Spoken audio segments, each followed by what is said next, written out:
Hello everyone, good evening. मैं Khan sir Delhi वाला आज फिर मैं बहुत ही इम्पोर्टेंट टॉपिक लेकर आया हूँ और टॉपिक और चैप्टर ही मैंने नया स्टार्ट किया है। ये सेकेंड चैप्टर है आपका क्लास 10th के बच्चों के लिए। सेकेंड चैप्टर है और इसका नाम है एसिड बेस एंड सॉल्ट। आज मैं आपको एसिड बेस एंड सॉल्ट का जो है बिल्कुल कंसेप्ट जो है बिल्कुल क्लियर करूँगा और आपको कोई प्रॉब्लम नहीं होगी। और आपको बहुत ही बेहतरीन वीडियो बनाया है मैंने और इसको आप देखेंगे कि सबसे पहले मैं आपको बताऊंगा कि एसिड बेस एंड सॉल्ट है क्या। You know that 118 elements have been discovered at no. जो आप पीरियोडिक टेबल में 5th चैप्टर जो है आपका उसमें 118 एलिमेंट को दिखाया गया है। और ये with the help of this 118 elements with the help of 118 elements मैंने लिखा है, देखेंगे elements, thousands of compounds have been prepared with the help of 118 elements. With the help of 118 elements, more than thousands of compounds have been prepared, right? Hence these compounds can be divided into three. क्या है? These compounds can be or may be divided into 3 parts। और वो पहला parts है आपका, देखेंगे क्या है ये पहला पार्ट्स है एसिड्स, सेकेंड पार्ट है बेस और थर्ड पार्ट है आपका सॉल्ट्स। इसका मतलब हुआ कि आप केमिस्ट्री के अंदर यही 3 तरह के कंपाउंड्स के बारे में पढ़ेंगे।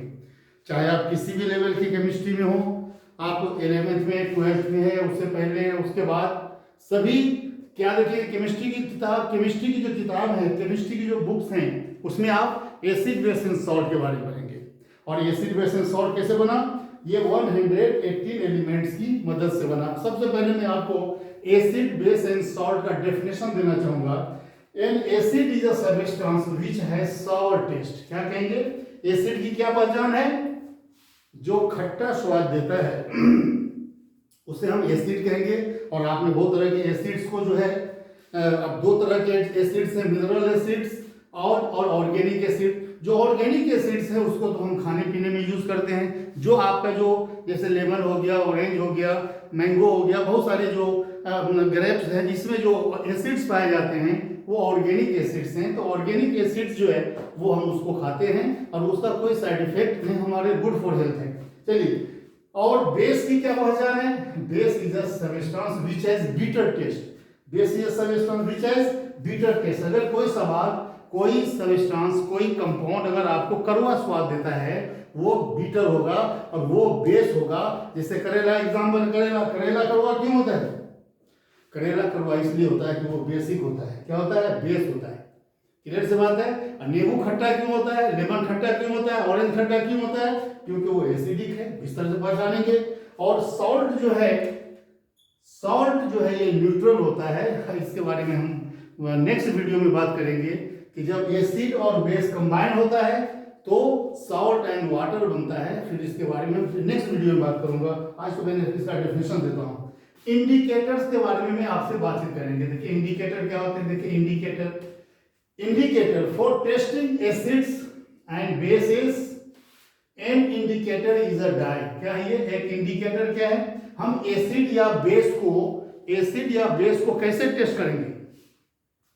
हजारों जब एसिड बेस हैं तो सभी को हम तो टेस्ट तो टर्न से कर नहीं सकते।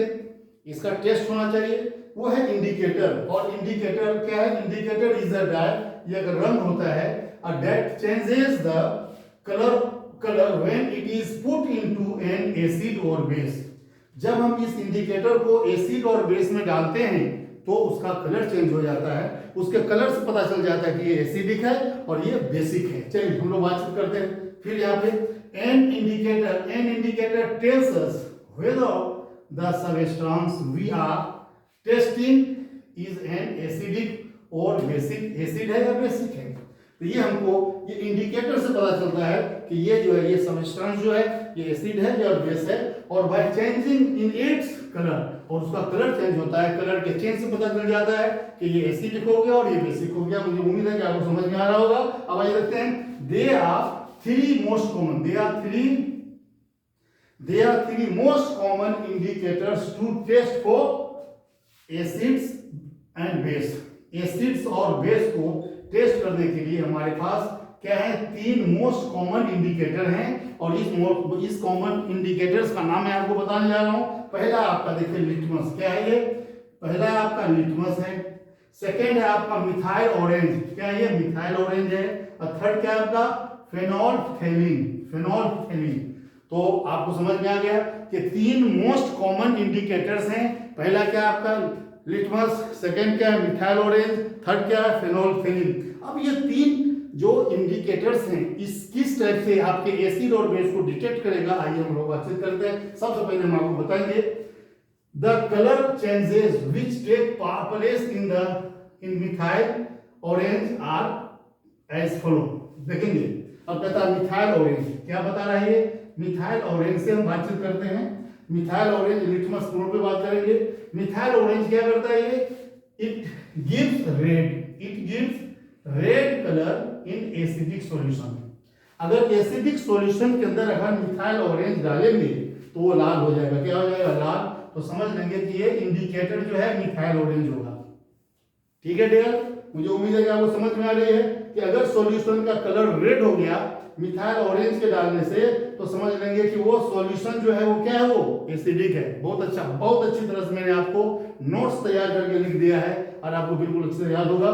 सेकेंड क्या है, देखिए दो पार्ट, सेकेंड क्या है, इट गिव्स येलो कलर, क्या होगा, पीला रंग देगा, कब, बेस में, कौन, मिथाइल ऑरेंज। अगर मिथाइल ऑरेंज को अगर आपने बेस में डालेंगे, पता तो है नहीं आपको बेस है या क्या है, वो एक सॉल्यूशन है, लिक्विड है, कैसे पता चलेंगे कि वो बेस है।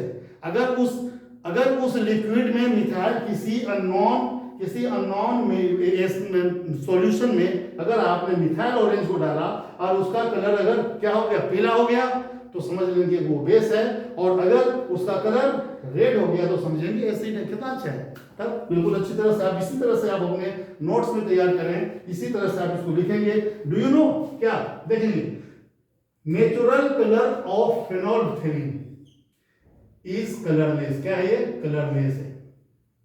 क्लियर सी बात है। नेचुरल कलर ऑफ फेनोल्फथेलीन का कैसा होता है, इसका कोई कलर नहीं होता है, कलरलेस होता है। ठीक है साहब, अब आइए नंबर 1, फेनोल्फथेलीन इंडिकेटर के बारे में हम कुछ और यहाँ पे जानेंगे कि फेनोल्फथेलीन इंडिकेटर क्या है। ये क्या था, मिथाइल ऑरेंज का था, तो फेनोल्फथेलीन है। फेनोल्फथेलीन क्या देता है, ये फेनोल्फथेलीन की कैरेक्टरिस्टिक्स को देखेंगे, ये एक है, दो ये है। पहला क्या देता है, it is colourless in acidic solution. अगर किसी सॉल्यूशन में अगर कलर चेंज नहीं होता है तो समझ लेंगे कि वो जो कंटेंट है आपका, वो जो सब्सटेंस है, वो जो सैंपल है वो एसिडिक होगा। सपोज एक बीकर में आपको कुछ सब्सटेंस दे दिया जाता है स्कूल में या कॉलेज में, और आपको कहा जाता है बताइए कि ये है क्या। तो अगर आप उसमें फेनोल्फथेलीन डालते हैं और उसका कलर चेंज नहीं होता है तो समझ लेंगे वो जो आपको सैंपल था वो एसिड था। क्लियर सी बात है। सेकेंड क्या है आपका, इट गिव्स पिंक कलर, क्या बता आप देखेंगे, इट गिव्स पिंक कलर, देखिए पिंक कलर देगा, it gives pink colour in basic solution. अगर आपको एक बेसिक सॉल्यूशन दिया है, पता तो है नहीं, एक बीकर में आपको टेस्ट करने के लिए एक लिक्विड दिया गया है और बताना है आपको कि ये क्या है। आपने उसमें फेनोल्फथेलीन डाला, फेनोल्फथेलीन डालने के बाद अगर वो पिंक कलर देता है तो वो जो सैंपल था वो आपका क्या होगा, बेसिक होगा। क्लियर सी बात है। देखिए कितने इस तरह से मैंने बताया आपको। अब देखेंगे एट अनदर इंडिकेटर है, at another acid base indicator is क्या है, वो यूनिवर्सल इंडिकेटर। और यूनिवर्सल इंडिकेटर वी विल, तो यूनिवर्सल इंडिकेटर थोड़ा सा लंबा है, और अभी चूंकि ये चैप्टर में 3 वीडियो दूंगा तब आपका ये चैप्टर खत्म होगा। तो ये मेरा पहला वीडियो है इस चैप्टर का, एसिड बेस एंड सॉल्ट का। तो now we will discuss about the universal indicator in the next video. मैंने लिख भी दिया है कि नेक्स्ट वीडियो में हम यूनिवर्सल इंडिकेटर के बारे में हम बातचीत करेंगे, और फिर उसमें बातचीत करेंगे, आपको बताएंगे कि सोरेंसन और पीएच वैल्यू क्या है उसके बारे में बताएंगे। तो आपका बिल्कुल सीक्वेंस में आएगा।